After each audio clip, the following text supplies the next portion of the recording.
Guys, I'm Ethan Moore from Stockholm Supply. Today I have a end grain cutting board. I picked this up at a thrift store, but I thought this would be a really good example of what a lot of guys want to do with their Flatmaster. So this obviously is an older cutting board here. It's got a whole bunch of knife marks and a whole bunch of spots from, I don't know, a bunch of divots in it here.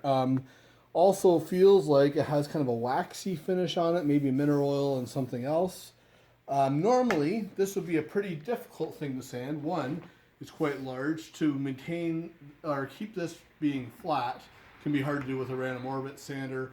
But also that finish on it, that waxy finish, will load the sandpaper really easy. So the Flatmaster is kind of the ideal tool to do something like this here. So I have a 60 grit on there right now. That 60 grit is going to remove about 25 thou from the highest spot of that board. So it might take me a few passes to get that flat, but that's what I'm going to do here now. Okay, we'll sand this side here with the 60 grit. Let me turn this on.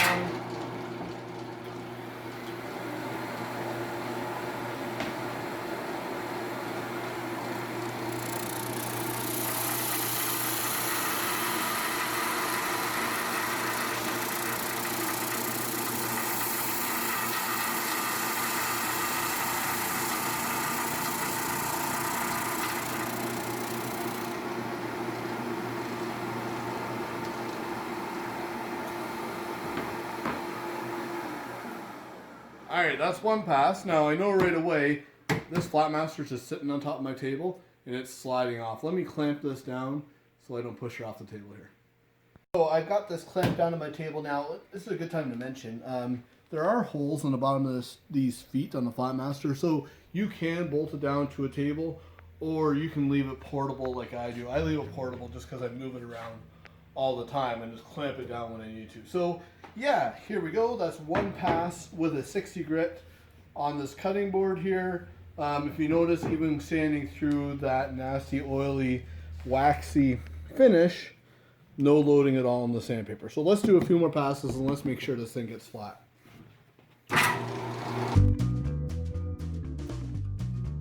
Your dust collector is not plugged in anymore. Gotta plug in the dust collector.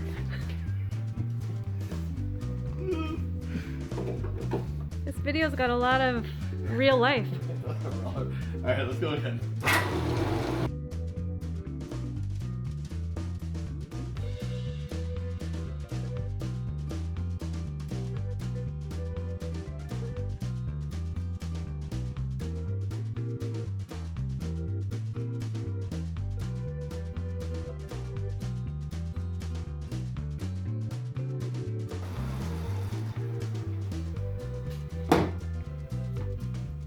Okay, so that there sanded with a 60 grit. So now what I've done is I've made sure that's flat. Now if we look, wasn't really paying attention to this.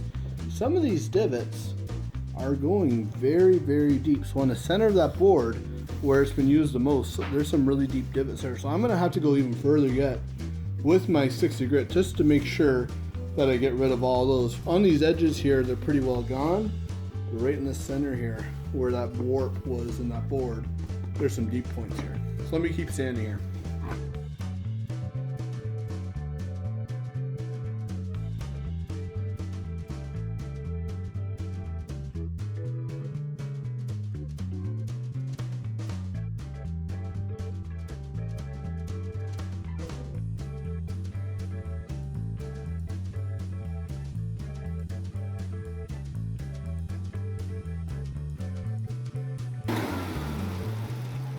Okay, so I've got them pretty much all out now.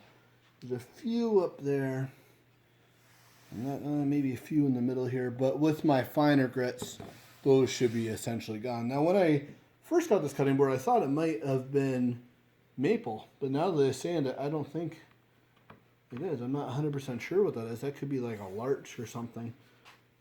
It's kind of interesting. I wonder what it'll look like when she's finished. So yeah, now that this was what she looked like before, so probably, well, I should put it over here, but over 1/4 of an inch out of flat.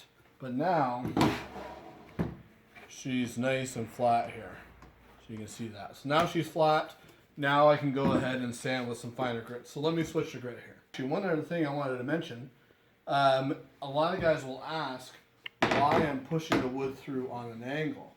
The reason I do that, especially on bigger pieces like this, when I push through on an angle, it makes it a lot easier to start my sand because I got this corner here.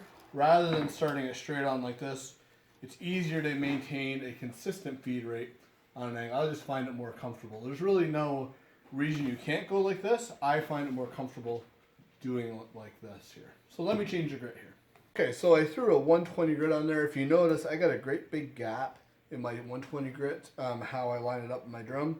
Only reason I did that is it wasn't quite long enough. This piece I had handy to fit on this piece or this cutting board here. So I kind of cheated, but that's okay. You can cheat with these Flatmasters, and it's not a huge deal. So that's my 60 grit finish there, nice and flat. Let's bring her up to a 120 grit.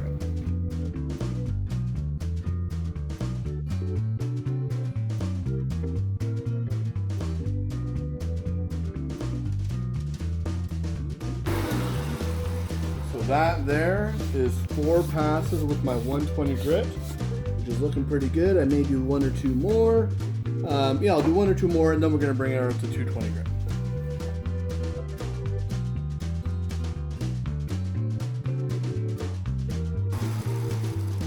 All right, let's throw a 220 grit on there now. All right, we'll finish her off with some 220 grit here now.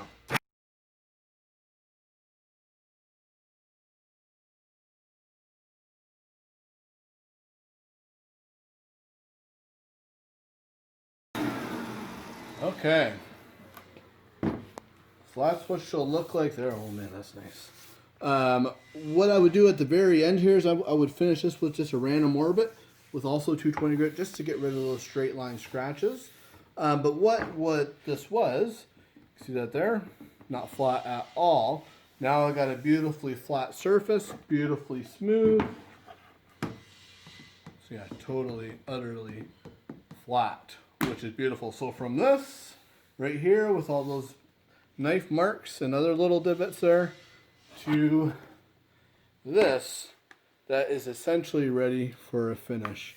That's going to be nice. So if you guys follow us on Instagram at Stockroom Supply, once I get this finished, I'll throw some mineral oil on there and post that up on Instagram so you can see it there. So that's at Stockroom Supply. So yeah, if anybody else has any questions, you can email me at info@stockroomsupply.com or just comment on a video. Now, if you want to see future videos, make sure you subscribe and hit the little bell button. That will alert you when a new video gets posted. Thanks for watching.